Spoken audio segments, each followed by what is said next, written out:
We told our son to forgive his brother for sleeping with his fiancée, now he's gone, took our granddaughter with him. And won't even tell us where he lives. I built my logistics company from the ground up. 32 years of grinding through supplier contracts, freight negotiations, and warehouse management until we had something real. Something that mattered. My wife and I poured everything into it, and when our sons were old enough, they came into the business too. Varek was 34 when everything fell apart. My eldest. The one who never gave us trouble, never asked for anything, just quietly went about making things work. He ran operations, every supply chain, every vendor relationship, every contract negotiation. The kid kept our books cleaner than any accountant we'd ever hired. Clients loved him because he delivered. No flash, no promises he couldn't keep. Just results. Darian was different. 5 years younger, all charisma and charm. The kind of guy who could walk into a room and make everyone feel like they were the most important person there. We always worried about him more, you know? Varek was self-sufficient from the time he could walk. Darian needed guidance, attention, someone to believe in him. Looking back, I think that's where we went wrong. We gave Darian the attention because he demanded it, and we took Varek for granted because he never did. 3 months ago, Varek told us he was getting married. Her name was Isla Thorne, worked in contract law at a firm downtown. They'd been together 6 years. Quiet relationship, like everything else about Varek. No drama, no grand gestures. Just steady. The wedding was set for early spring, small ceremony, close family and friends. He seemed happy. As happy as Varek ever looked, anyway. He wasn't the type to grin like an idiot or talk about feelings. But there was something settled about him, like he'd found his place. About a year before the engagement, Varek came to us with restructuring plans for the company. Legal entities, updated contracts, something about liability protection and future-proofing the business for expansion. Honestly, most of it went over my head. My wife and I built this thing on handshakes and hard work, not corporate structures. But Varek explained it all patiently, walked us through every document. This protects us if anything goes south with a client, he said.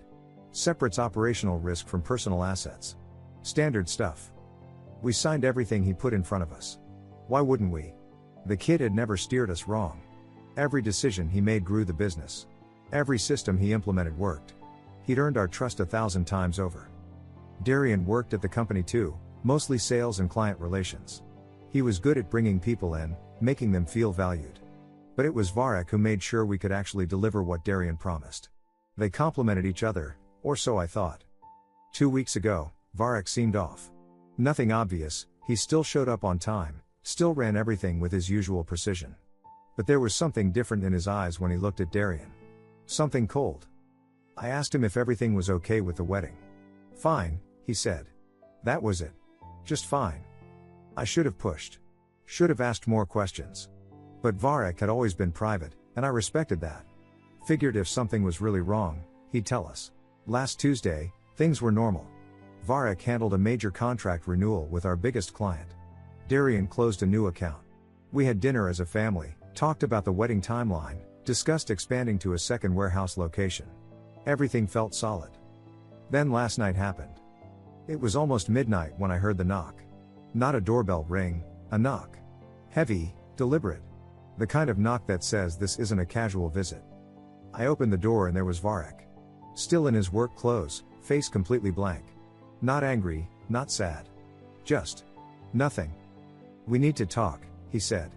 His voice was flat, controlled. Now. Get Darian. The way he said it made my stomach drop. I'd never heard Varek sound like that. Ever. It's midnight, son. Can this wait until? No. He stepped inside, walked past me into the living room. Get Darian. Wake him up if you have to. This can't wait. I stood there, hand still on the doorknob, watching my son sit down on the couch with a folder in his lap. Whatever was in that folder, I knew it was going to change everything. I woke Darian up. He stumbled downstairs in sweatpants and a t-shirt, hair sticking up, eyes half closed. What's going on? It's the middle of the night. Sit down, Varek said. Something in his tone made Darian's face change. The sleepiness vanished. He sat. My wife came down too, drawn by the voices. She stood in the doorway, arms crossed, looking between our sons. Varek opened the folder. Inside were printed photographs. Hotel receipts. Text message screenshots. Credit card statements. He laid them out on the coffee table one by one, methodical and precise, like he was presenting a business report. Isla. And Darian. The photos weren't explicit, but they didn't need to be. A hotel hallway. Darian's hand on her lower back. Her laughing at something he said, leaning into him. Timestamps in the corners, dates going back months. How long? My wife whispered. Varek didn't look at her. His eyes stayed locked on Darian. Does it matter? Darian's face had gone white. Then red. Then white again. Varek, this isn't. Don't. Varek's voice cut through whatever excuse was forming. I have 14 months of documentation here. Hotel stays in 3 different cities. Charges on the corporate card I'm betting you thought I wouldn't notice. Messages you deleted from your phone but not from the cloud backup. 14 months. My stomach turned. The engagement had been 6 months ago. This started long before Varek proposed. It just happened, Darian said finally. His voice cracked. I didn't mean for it to, we didn't plan this, Varek. You have to believe me. I don't have to believe anything. That's when I noticed it. Varek wasn't angry. That would have been normal. Expected. Instead, he sat there with that same blank expression, organizing papers like he was preparing a quarterly report. The calm was wrong.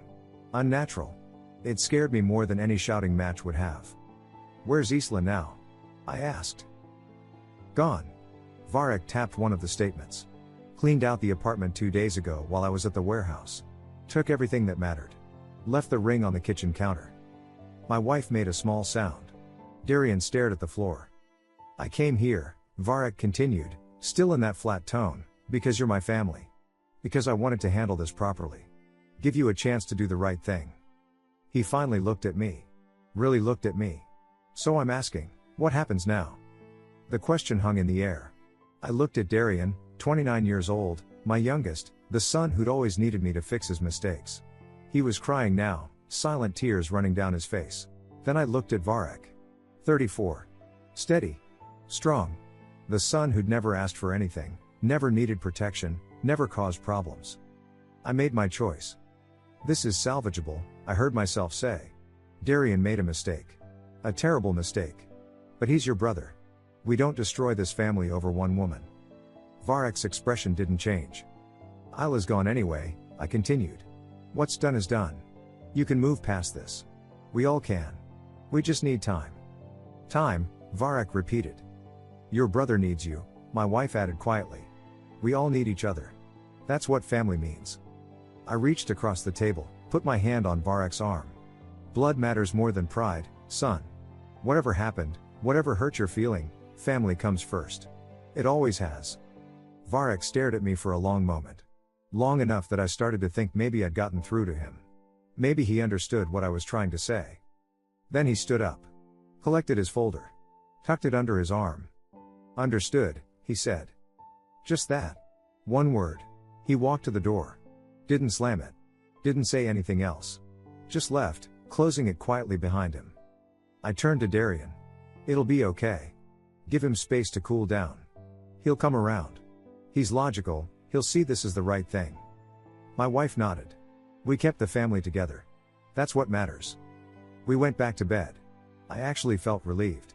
Proud of myself for handling it maturely, for choosing forgiveness over anger, for protecting both my sons.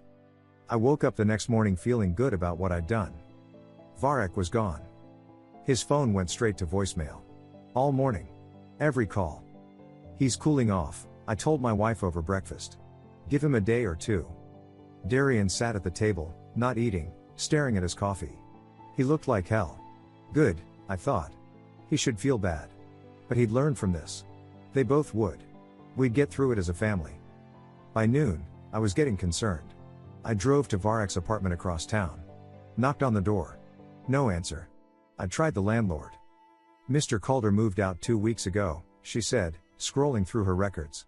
Gave proper notice, everything legal. Lease ended on the 15th. 2 weeks ago. Before the confrontation. Before any of this came out. Where did he go? She shrugged. Didn't say. Left the place spotless though. Got his full deposit back. I drove to the office. Varek's desk was clean. Not empty, his computer was still there, his nameplate, the client files. But his personal items were gone. The photo of Ceres he kept by his monitor. The coffee mug his daughter made him in elementary school. The jacket he always hung on the back of his chair. Small things. Things you wouldn't notice unless you were looking. Has Varek called in? I asked Rita, our office manager. No, sir. Haven't heard from him since Friday. Friday? 3 days before he showed up at my door with that folder. The first call came at 2 p.m. Hi, this is Gordon Price from Hartwell Industrial. I'm calling to confirm our contract transition. Contract transition? To Varek's new entity. He said you'd been briefed. We're moving our shipping agreements over effective immediately.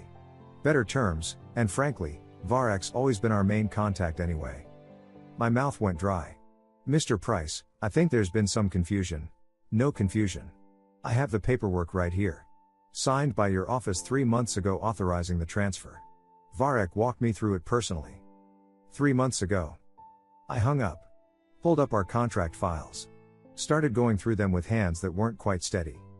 By 5 p.m., 7 more clients had called. The same story. Contracts quietly transferred to a separate corporate entity over the past 4 months. An entity I vaguely remembered signing documents for. Varek had called it operational restructuring or liability protection or something. I'd signed without reading the details because I trusted him. The entity was wholly owned by Varek. Get Darian in here, I told Rita. Now. We spent the next 3 hours going through everything. Every contract Varek had managed, and he'd managed most of them, had been systematically moved into his new structure. The paperwork was perfect. Legal. Airtight. I'd signed off on every transfer, authorizing him to act on behalf of the company. Our largest clients followed him overnight. Not over weeks. Not gradually. One day they were ours, the next day they were his. The bank accounts, my wife said quietly. She'd come to the office when I called her. Her face was pale. Check the bank accounts. The operational accounts Varek managed were nearly empty. Money had been legally transferred to operational entities over the past 6 months. Small amounts at first, then larger. All properly documented. All authorized by signatures I now recognized as my own on forms I'd barely glanced at. He planned this, Darian whispered. He's been planning this for months. No. Longer. The restructuring started over a year ago. Varek hadn't reacted to the affair. He'd prepared for it. Or maybe not for the affair specifically, maybe he'd just been building an exit strategy, and the betrayal gave him the excuse to use it. Every contract renewal he'd handled. Every future-proofing meeting. Every legal document he'd walked us through with patient explanations while we nodded and signed. It was all preparation for this exact moment. How bad is it? My wife asked. I opened the next file. Vendor agreements. Same story. The relationships were with Varek, not the company. Suppliers we'd worked with for years had new contacts, new terms, new payment structures, all running through Varek's entity. Then Darian said the thing I'd been dreading. Dad. About the company credit card. There's something I need to tell you. The spending started showing up once we knew to look for it. Charges Darian had been making for over a year. Hotels. Restaurants. A weekend trip to the coast. All on the corporate accounts, buried in expense reports that Varek had always processed. Varek had known. He'd seen every charge. And he'd let it continue, documenting everything. How much? I asked. Darian couldn't look at me. 80,000.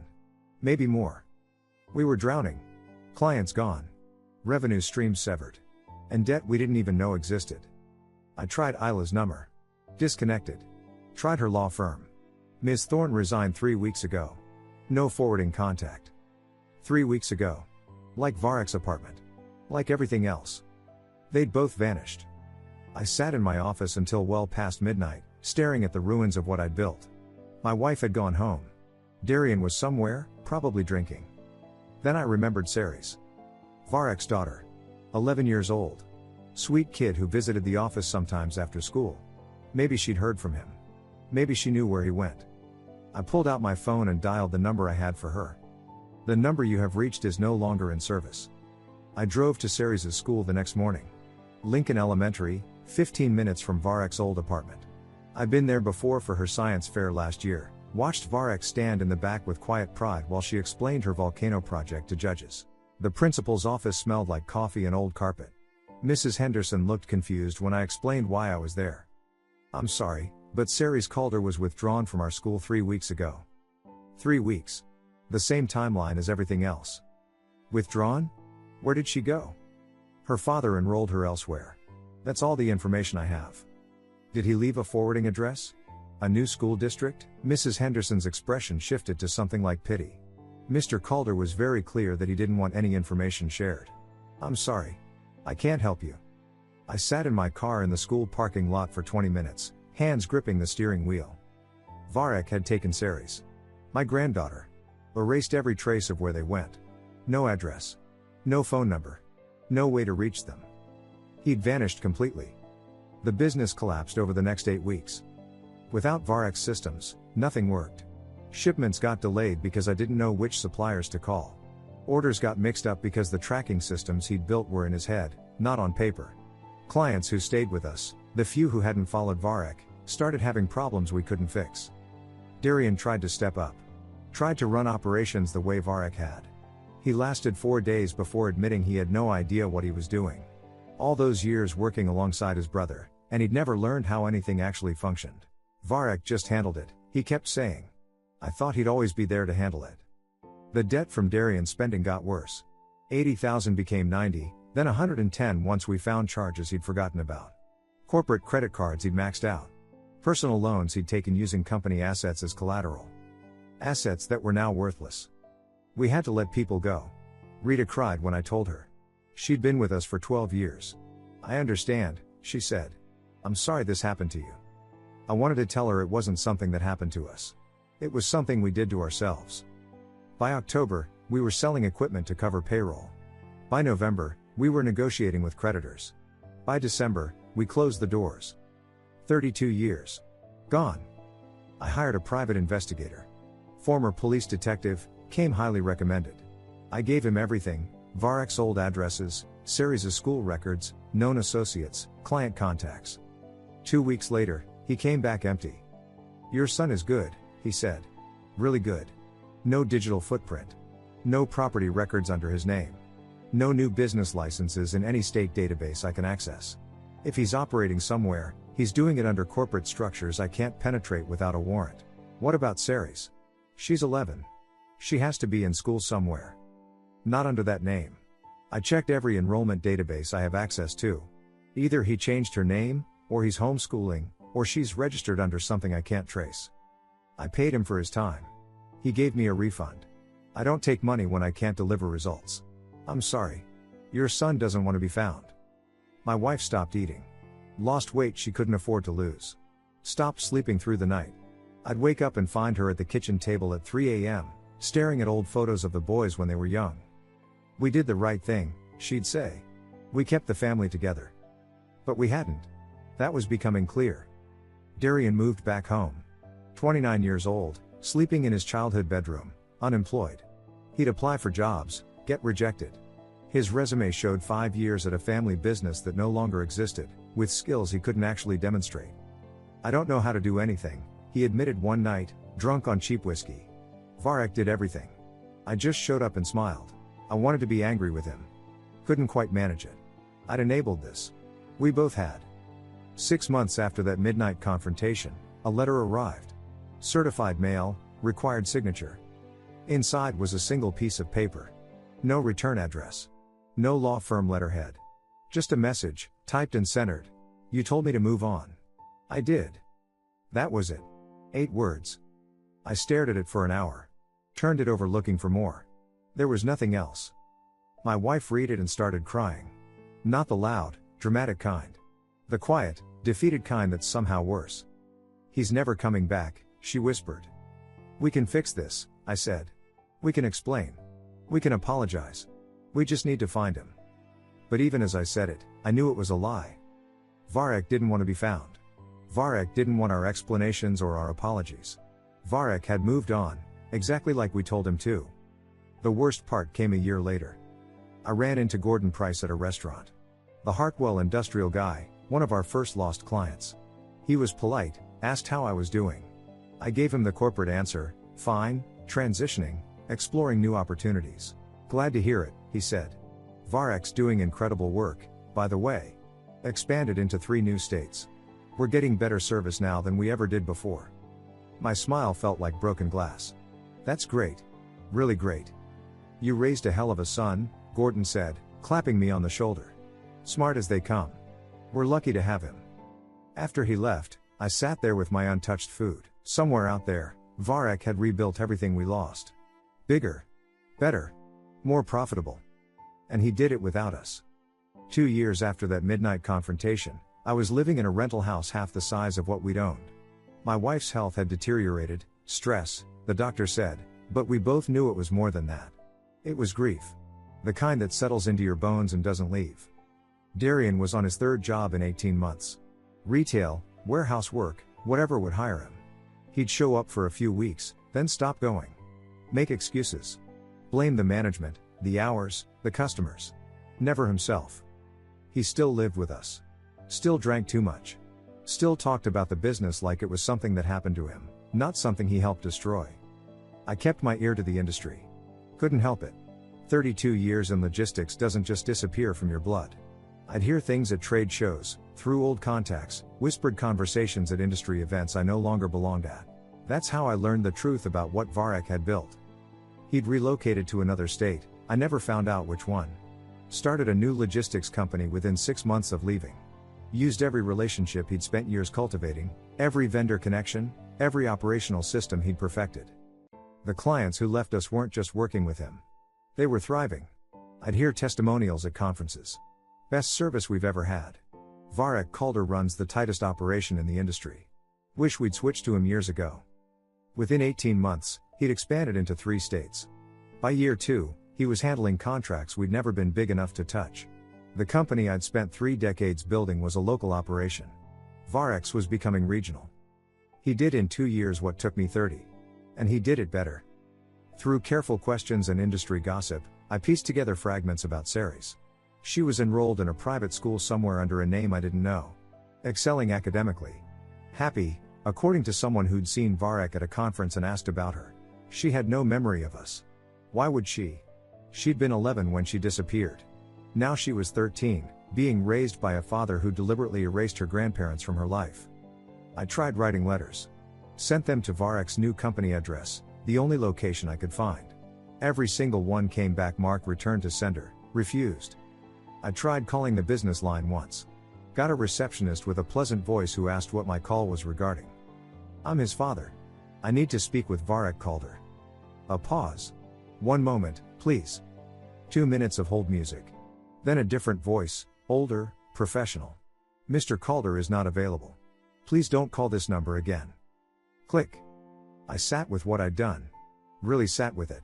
No more excuses, no more justifications about keeping the family together. I'd chosen Darian because he was easier. Because Varek never demanded my attention, never made me prove I loved him, never needed me to fix his mistakes. I'd taken him for granted because he was capable. Strong. Self-sufficient.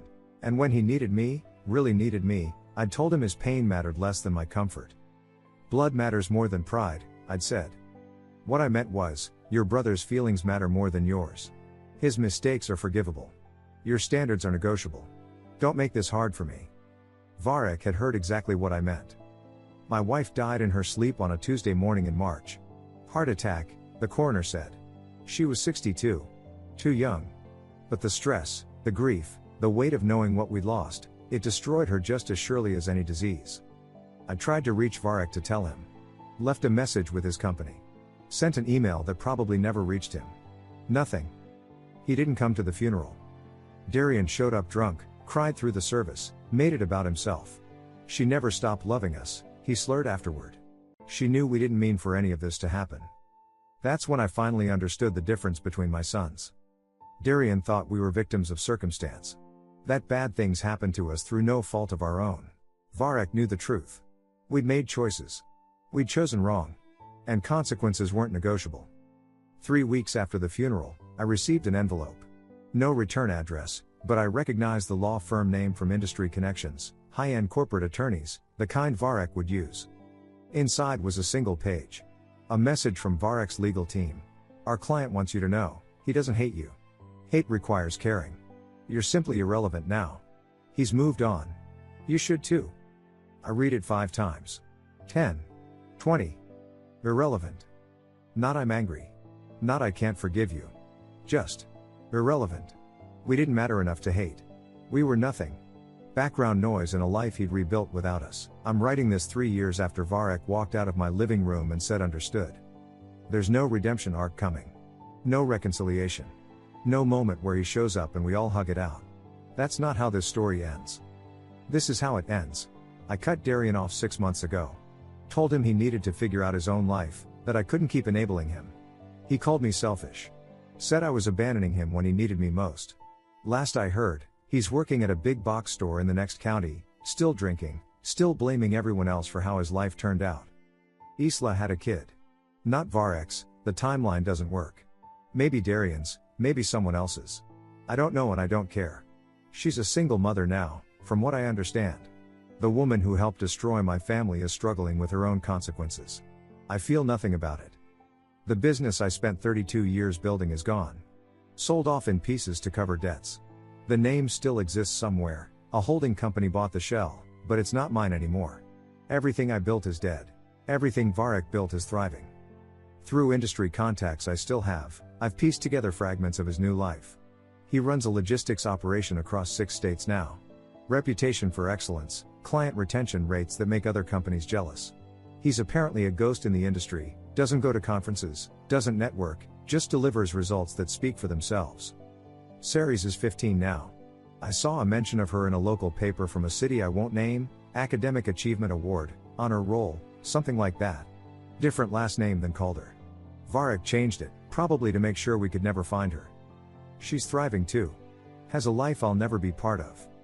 I heard through 3 degrees of separation that Varek remarried a couple years ago. Someone who works in his industry, someone who understands what he values. They have a stable life. Ceres calls her mom. They're happy. Complete. They built something real. They did it without us. I don't ask for forgiveness. Don't deserve it. I made my choice that night when I told Varek that blood matters more than pride. I chose Darian's comfort over Varek's pain. I chose the son who needed protection over the son who deserved it. Blood matters more than pride. I thought it meant family stays together no matter what. I thought it meant forgiveness, second chances, not letting outsiders break your bonds. I was wrong. It should have meant protecting the person who was wronged. Standing up for the innocent. Choosing what's right over what's easy. Real family doesn't protect the abuser. Real family doesn't tell the victim to swallow their hurt for the sake of peace. Real family earns the right to be called family through action, not just shared DNA. Varek understood that. I didn't. Here's what I learned too late: when someone shows you 3 years of steady, reliable action that they're trustworthy, and someone else shows you 3 years of selfish choices that they're not, believe both of them. I took Varek for granted because he never demanded attention. I coddled Darian because he always did. I thought the squeaky wheel deserved the grease. I was wrong. The wheel that keeps turning without complaint is the one that actually matters. Somewhere out there, my son runs a successful company. Raises his daughter in a stable home. Has a partner who values him. Lives a life we'll never see. He didn't get revenge by burning us down. He didn't need to. We burned ourselves down the moment we chose wrong. His revenge was simpler. Crueler. More permanent. He succeeded without us. He proved we were never essential to his success. We were just dead weight holding him back. And when we forced him to choose between us and his self-respect, he chose himself. I spent 3 years hoping he'd reach out. Hoping he'd give us one more chance. Hoping the son who never gave up on anything would find a way to forgive us. But Varek didn't give up on us. We gave up on him. And he moved on. Just like we told him to. If you're reading this and you're a parent, learn from my mistake. When someone hurts your child, you stand with your child. Even if the person who hurt them shares your blood. Even if it's easier to keep the peace. Even if it means losing someone you love. Because if you don't, you'll lose someone you love anyway. And it'll be the one who deserved better. I used to believe family could survive anything. I was wrong. Family survives when you protect the right people. When you make the hard choices. When you value what's right over what's comfortable. We didn't do that. And now we live with what's left. Somewhere out there, Varek rebuilt everything we lost. Bigger. Better. Stronger. And he did it without us. That's the price of blood when you choose wrong. That's the cost of pride when you mistake it for loyalty. I'm 65 years old. Alone. Living in a rental. Working part-time consulting for companies that don't know my history. My son is successful, happy, and free. And I'll spend the rest of my life knowing I could have been part of that. But I chose Darian instead. Understood. Thank you so much for watching until the end. If you really like our videos, please don't forget to like, share, and subscribe. Have a great day.